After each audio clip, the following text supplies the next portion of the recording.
When times have been tough and the critics have been loud, you've always said you had faith in history's judgment, and history is beginning to come around.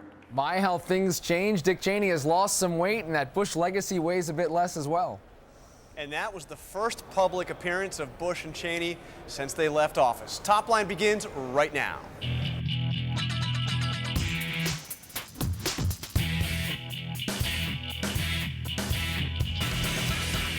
Hello and welcome to ABC News Top Line. I'm Rick Klein. And I'm Jonathan Karl. Every day at noon Eastern, we're right here bringing you the latest in politics. It's twitter.com/Rick Klein, twitter.com/John Karl. John, back on the Hill today. What do you know today, sir? Well, top headline here is time change.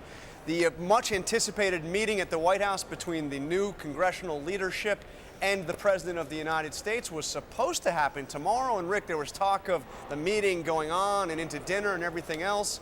But the Republicans have said, sorry, we can't make it. So now it looks like that meeting will be on November 30th. And let me tell you, Rick, although you're hearing publicly from both the White House and from the Republican leadership, this was simply a matter of a scheduling conflict. There's a lot more going on than this. The Republicans were furious that the president announced this meeting before they agreed to the time.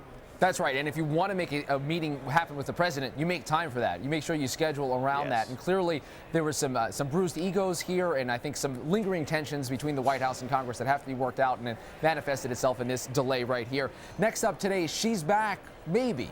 House Speaker Nancy Pelosi looks like she's on track to remain in place as the House Democratic leader, but at this hour, there's a proposal being debated inside the caucus to delay her election.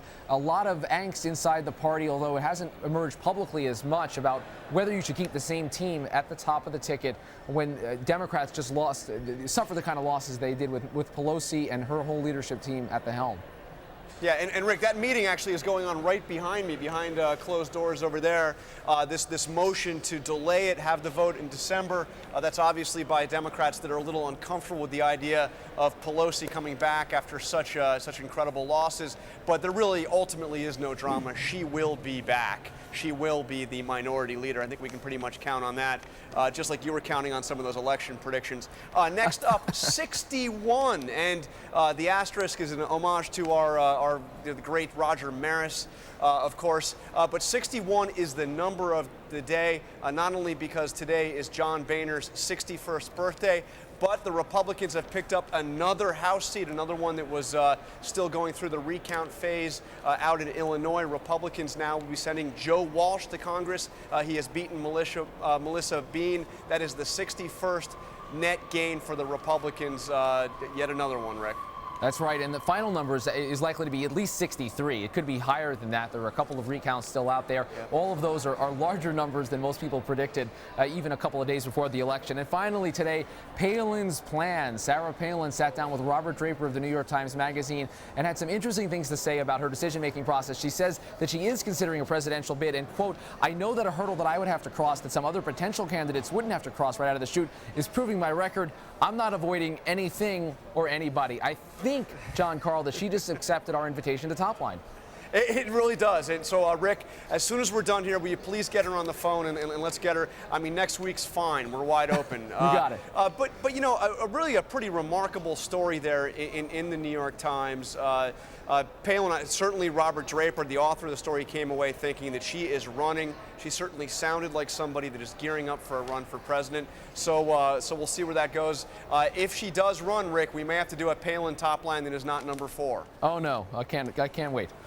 All right. Well, now we are very fortunate to be joined by Congressman-elect Bobby Schilling of the great state of Illinois, also known as the Pizza Man here because, of course, you are somebody who owns a pizza restaurant and apparently can make a pretty good pie.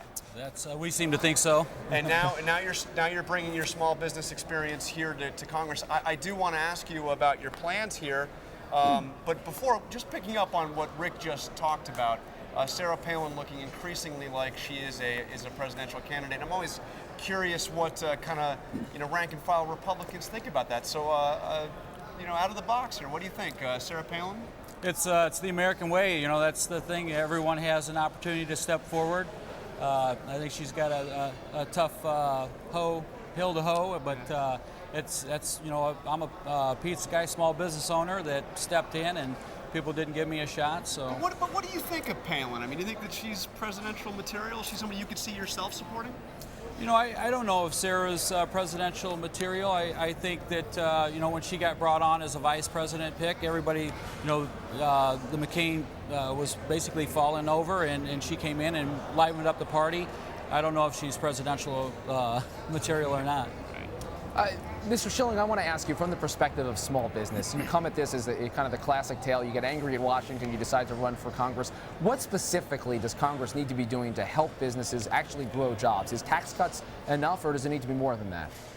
Oh, I think the tax cuts are a big part of things, you know, but it's all of the large bills that they continue to push forward that make the environment to where we as business owners do not want to expand our business. I was in the process of franchising my pizzeria, and I just put it an abrupt halt just because of everything that's happened on. What we want is when we're going to do a major investment out into our communities, we want to have some peace of mind knowing exactly what cards are on the table, and we just aren't getting that. Now, as a business owner, you know what it's like to balance the books. And you guys got elected here with a lot of talk about getting the government's books back in line. We have another proposal out today to deal with the deficit. This one coming from another bipartisan group, Pete Domenici, Republican, Alice Rivlin, Democrat. They're proposing some pretty tough cuts, but also a tax increase, 6.5% sales tax increase. What's your sense? Are you willing to see some revenue increases as well as cutting the budget to get this balanced? You know, I think right now it's no different than the Bush tax cuts that are out there lingering. Is right now in a downturn economy, it's not the time to raise taxes on businesses, because in a downturn economy, I understand as a business owner that I really have, you know, a couple of choices. I can either raise the price of my product, or I can let someone go. And people can only afford to spend so much on a product. So more than likely what will happen is people will be let go, and that's a bad deal for the employees. Mr. Schilling, I'm curious, you and so many of the other newly elected members of Congress ran against Washington, ran against the status quo, yet leadership is going to be the same Republican leadership who were in place in the last term. John Boehner, Eric Cantor, his team are all staying in place. Do you think that they are part of the solution? Do you feel like they're part of the same team that you're fighting to be on?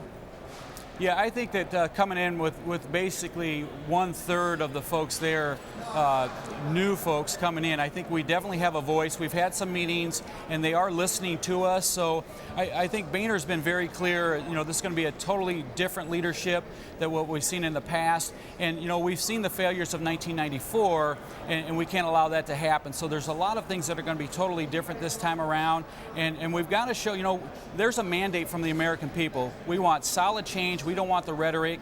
Washington's broke, and the people here, you know, that have been sent here, we have a job to do, and that's exactly what we plan on doing. So what do you think the big mistakes were in '94? Where did Republicans go wrong? I think that what happened was, you know, with the major shift like that, they got big-headed. Some folks got arrogant and thought, well, hey, I'm the Congress member now. And I think that what we see this time around, we've got a lot of brand new folks that have never held an office before that saw the wheels falling on the bus. And we're coming in to turn Washington upside down. I mean, we're not coming in here to make friends. We're coming in here to do the right thing for the American people. We've got kids and grandkids that are out there that are really dependent on us going in to serve people rather than serving ourselves. And I think that's one of the big differences we see. What will a successful Congress look like, given that Democrats still control the White House, that President Obama's there? Do you need to have a repeal of health care? What are the markers that you say this will be a successful time, even with a Democrat in the White House, to veto a lot of things you want to do? I think there's several different things. Number one is that the health care does need to be repealed.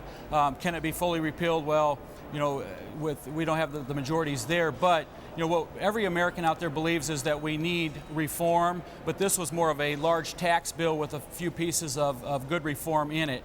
We need to do that. Cap and trade looks like it's coming off the table. It's all about peace of mind to where businesses know, hey, now I can expand our business, grow our jobs, you know, so on and so forth, and I think that's the key. Now, some Democrats have been saying that you guys that got elected running against Obamacare should opt out of this congressional health care. You're basically going to be getting government-run health care here as a member of Congress, and they're saying that you should opt out. Would you do that? Would you consider that? Actually, I already have. I've done a contract with my district. I've term limited myself. I'm not taking the pension. I'm not taking pay raises, and my family and I are bringing our own health care to Washington, D.C. And my dad taught me as a kid, you have to lead by example, and Congress shouldn't have anything better than the American people, and that's why I did the contract. That I did with the 17. There you have it. There you have it. Rick, if you have a moment here, we have something we want to do